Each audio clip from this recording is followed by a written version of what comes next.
बिस्मिल्लाहिर्रहमानिर्रहीम। अस्सलाम वालेकुम। Welcome to grammar cycle. आज की जो हमारी वीडियो है उसमें हम पास्ट इंडेफिनिट टेंस के बारे में पढ़ेंगे। पीछे हमने सबसे पहले अपनी प्रेजेंट की फॉर्म्स को कंप्लीट किया, जो कि थी present indefinite tense, present continuous tense, present perfect tense और फिर हमने प्रेजेंट परफेक्ट कॉन्टिन्यूस टेंस के बारे में पढ़ा। अब हम अपनी पास्ट की जितनी फॉर्म्स हैं उन्हें कंप्लीट करेंगे एक एक करके। तो आज सबसे पहली जो फॉर्म है पास्ट इंडेफिनिट, उसे हम समझने की और उसे समझने की अच्छे से कोशिश करेंगे। आज की जो हमारी वीडियो है उसमें हम सबसे पहले पास्ट इंडेफिनिट की डेफिनेशन देखेंगे, फिर उसकी आइडेंटिफिकेशन देखेंगे, उसमें कौन से हेल्पिंग वर्ब्स यूज़ होते हैं ये देखेंगे। फर्दर फिर हम अपने स्ट्रक्चर देखेंगे, नेगेटिव में, इंटरोगेटिव में और अपने पॉजिटिव में। फिर एट द एंड हम उसके यूजेस देखेंगे कि हम पास्ट इंडेफिनिट टेंस को कहाँ कहाँ यूज़ करते हैं। तो सबसे पहले हम इसकी डेफिनेशन देख लेते हैं कि इसकी डेफिनेशन में है क्या।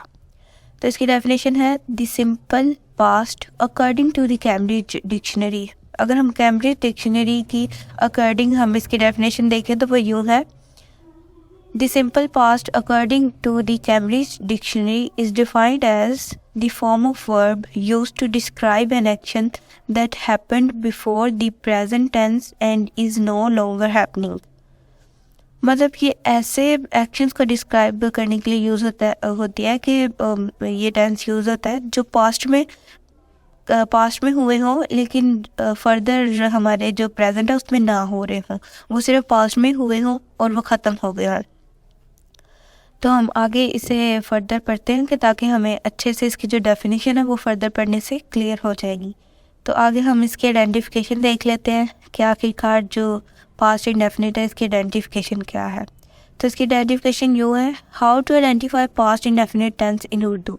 तो इसकी पहचान है कि इनमें उर्दू के आखिर में था, थी, थे, इनमें से कुछ भी आ सकता है। उर्दू में जो जुमले होते हैं उनके आखिर पे था है, थी, था, थी, थे वगैरह आए तो मतलब वो पास्ट को जाहिर करते हैं। आगे हम इसमें हेल्पिंग वर्ब्स देख लेते हैं कि हेल्पिंग वर्ब इसमें कौन से यूज़ होते हैं। तो सबसे पहला जो हेल्पिंग वर्ब यूज़ होता है वो है, मतलब इसमें एक ही हेल्पिंग वर्ब हम यूज़ करते हैं। हम हेल्पिंग वर्ब भी कह सकते हैं और ऑक्सिलरी वर्ब भी कह सकते हैं। तो इसमें हम सिर्फ एक ही हेल्पिंग वर्ब को यूज़ करते हैं और वो है डिड। जैसे हम अपने प्रेजेंट में दो यूज़ करते थे, डज या डू, और इसमें हम जो उनसे सिर्फ एक ही यूज़ करते हैं और वो है डिड। हम देखते हैं कि डिड का यूज़ हम किसके साथ करते हैं, क्योंकि हम इस पर एक ही हेल्पिंग वर्ब यूज़ करते हैं। तो डिड को हम चाहे सिंगुलर सब्जेक्ट हो और चाहे हमारे पास प्लूरल सब्जेक्ट हो, हम सब के साथ इसको ही यूज़ करते हैं। हम सब के साथ डिड को ही यूज़ करते हैं क्योंकि ये पास्ट है। I, we, you, he, she, it, singular subject, they, plural subject, जितने भी हमारे पास सिंगुलर हैं या प्लूरल हैं, हम सब के साथ ही डिड का यूज़ करते हैं क्योंकि पास्ट में हम सिर्फ एक ही हेल्पिंग वर्ब यूज़ करते हैं और वो है डिड। इस पर हम फॉर्म ऑफ वर्ब देख लेते हैं कि फॉर्म ऑफ वर्ब कौन सी यूज़ होती है। First form of verb is used in sentences where did is used. मतलब फर्स्ट फॉर्म ऑफ वर्ब वहाँ यूज़ होती है जहाँ हमारे पास डिड का यूज़ होता है। लेकिन अगर हम सिंपल सेंटेंस में बात करें तो हम always second form of verb use करते हैं। तो पास्ट के जितने हमारे पास टेंस होते हैं उसमें हम अगर सिंपल सेंटेंस बना रहे हैं तो हम ऑलवेज सेकंड फॉर्म को ही यूज़ करेंगे।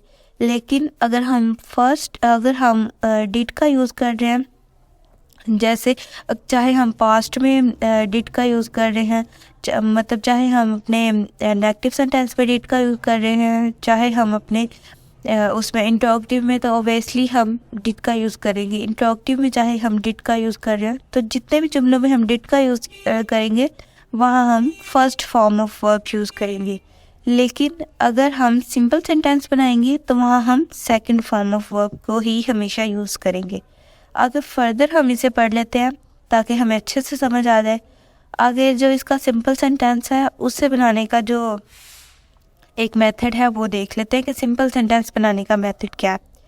सिंपल सेंटेंस बहुत ईजी हम बनाते हैं। सबसे पहले हम सब्जेक्ट लगाते हैं, सेकंड हम इसकी सेकंड फॉर्म ऑफ वर्ब लगाते हैं और प्लस हम ऑब्जेक्ट। मतलब subject second form of verb plus subject, तो ये हमारा सिंपल सेंटेंस बन जाता है। तो इसकी एग्जांपल देख लेते हैं ताकि बहुत अच्छे से क्लियर हो जाए। तो इसकी एग्जांपल में है आई टुक टी, मैंने चाय पी। शी रोट अ लेटर, उसने खत लिखा। We went to river yesterday, हम कल दरिया पर गए। दे एक्सेप्टेड आवर इन्विटेशन, इन्होंने हमारा दावतनामा कबूल कर लिया। यू रीच्ड होम सेफ, तुम खैरियत से घर पहुंच गए। ये जितनी भी एग्जाम्पल हैं ये हमारे पास्ट को ही शो करती हैं। इसमें हम अपने पास्ट जो पास्ट इंडेफिनिट है उसके बारे में हम देख रहे हैं कि उसमें जैसे मैंने आपको बताया था कि जब हम सिंपल सेंटेंस बनाते हैं तो उसमें हम second form of verb use करते हैं।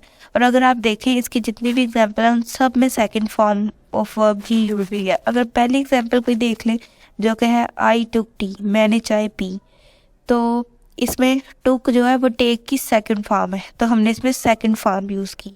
मतलब आप ये समझ लें कि जब भी हम सिंपल सेंटेंस बनाते हैं पास्ट में तो उसमें हम हमेशा ऑलवेज हम सेकंड फॉर्म को ही यूज़ करते हैं। पास्ट के जितने सिंपल सेंटेंस हैं उनमें हम हमेशा सेकंड फॉर्म ही यूज़ करेंगे। आगे हम फर्दर देख लेते हैं कि नेगेटिव सेंटेंस किस तरह बनते हैं, उसका स्ट्रक्चर क्या है। तो जो नेगेटिव सेंटेंस है उसका स्ट्रक्चर है subject plus did not plus first form of verb plus subject. जैसा कि मैंने आपको शुरू में बताया कि जब हम डिड का यूज़ करते हैं तो हम सेकंड फॉर्म यूज़ नहीं करते, हम हमेशा फर्स्ट फॉर्म यूज़ करते हैं।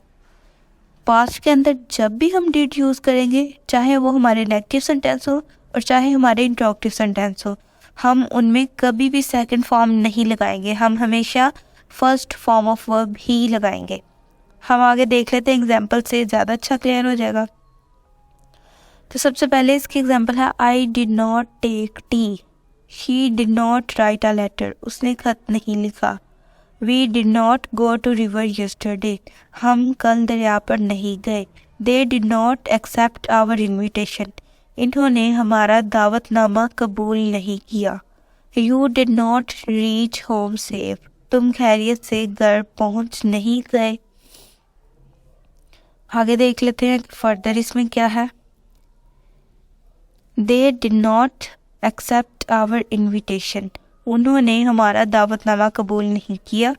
You did not reach home safe, तुम खैरियत से घर पहुंच नहीं गए। ये जितनी एग्जाम्पल हैं ये जाहिर कर रही हैं पास्ट इंडेफिनिट के नेगेटिव सेंटेंसेस को, क्योंकि अगर आप देखें सबसे पहली एग्जाम्पल को, अगर आप देखें I did not take tea, मैंने चाय नहीं पी, जो हमने पहले इसकी सिंपल सेंटेंस में देखा था उसमें था आई टुक टी, तो वो हम सिंपल बना रहे थे, उसमें हमने डिड का यूज़ नहीं किया, इसीलिए हमने first form of verb second form of verb use की। लेकिन हम जब इसका नेगेटिव बना रहे हैं इसमें हम डिड का यूज़ कर रहे हैं, तो इसमें हम फर्स्ट फॉर्म ऑफ वर्ब ही यूज़ करते हैं। जैसे I did not take tea, इसमें जो टेक है ये फर्स्ट फॉर्म है, लेकिन जब हमने सिंपल सेंटेंस बनाए थे तो उसमें हमने यूज़ किया था टुक, जो कि सेकंड फॉर्म है। आई होप आपको बहुत अच्छे से समझ आ रही होगी। आगे अगर फर्दर हम देखें इंटरोगेटिव सेंटेंसेस को बनाने का स्ट्रक्चर, सबसे पहले हम इसका स्ट्रक्चर देखते हैं कि इसको बनाने का स्ट्रक्चर क्या है। तो इसका स्ट्रक्चर है did plus subject plus first form of verb plus subject. मतलब इसमें सबसे पहले हम डिड लगाते हैं, क्योंकि हमेशा जो हमारा हेल्पिंग वर्ब या ऑक्सिलरी वर्ब होता है जब भी हम इंटरोगेटिव बनाते हैं वो फिर चाहे हम किसी भी ज़माने में बनाएं, प्रेजेंट में बनाएं, हम पास्ट में बनाएं, चाहे हम फ्यूचर में बनाएं, हम हमेशा इंटरोगेटिव में जो हमारा हेल्पिंग वर्ब होता है उसे हम स्टार्ट पे ले आते हैं। तो बिल्कुल उसी तरह हम पास्ट में भी हेल्पिंग वर्ब को स्टार्ट पे ले आते हैं। सबसे पहले हम डिड लगाते हैं प्लस सब्जेक्ट प्लस हम first form of verb use करते हैं, देन हम ऑब्जेक्ट यूज़ करते हैं। तो हम इसकी एग्जांपल देख लेते हैं ताकि अच्छे से समझ आ जाए। तो सबसे पहली एग्जांपल है डिड आई टेक टी, क्या मैंने चाय पी। He did not write a letter,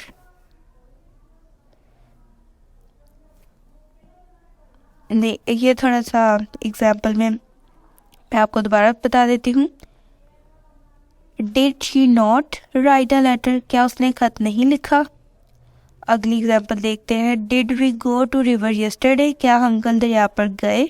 did they accept our invitation, क्या इन्होंने हमारा दावतनामा कबूल कर लिया। Did you reach home safe, क्या तुम खैरियत से घर पहुंच गए हो। अब आप ये सारी एग्जांपल देख रहे हैं, इनमें हेल्पिंग वर्ब स्टार्ट पे है डिड, और हमने इसमें जो फॉर्म ऑफ वर्ब यूज़ किया है वो हमने फर्स्ट किया है, क्योंकि मैंने आपको पहले बताया कि जब हम सिंपल सेंटेंस बनाते हैं तो उसमें हम हमेशा second form of verb use करते हैं पास्ट में रहते हुए, लेकिन जब हम अपना इंट्रोगेटिव या नेगेटिव बनाते हैं तो उसमें हम हमेशा first form of verb use करते हैं, क्योंकि इसमें हम डिड का यूज़ करते हैं। जब हमारे पास डिड का यूज़ आ जाता है तो हम ऑलवेज